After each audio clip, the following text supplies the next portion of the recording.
Hey everyone, and welcome back to the channel. So in today's video, I'll be teaching you guys how to add a slider widget to your Wix website using the site builder from scratch. So without further ado, let's dive right in. So to actually do this is quite simple, and the first thing that you guys need to do is you want to make sure that you're logged into your Wix account as an administrator. So as you can see here, I'm currently in the dashboard, and the idea is we want to get access to the site builder. And there are a couple ways to get there, but the easiest way is by simply clicking on Design Site, and this will pull up all of your registered websites and domains for Wix. So when I click on this, it should take me to this page right here where I get to add new elements to my website.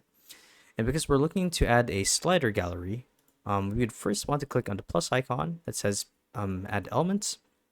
And from here, you will be met with a different bunch of subcategories like text, image, button, strip, decorative, and box widgets. So from here, you want to select gallery, and then from gallery, you want to select slider galleries.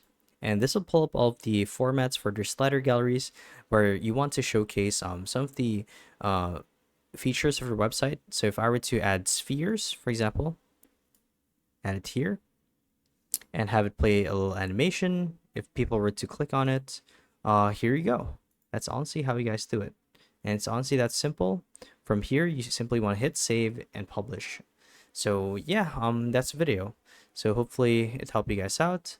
And if it did, be sure to let us know down in the comment section below. And yeah, thank you for watching. We'll see you in the next one. Bye-bye.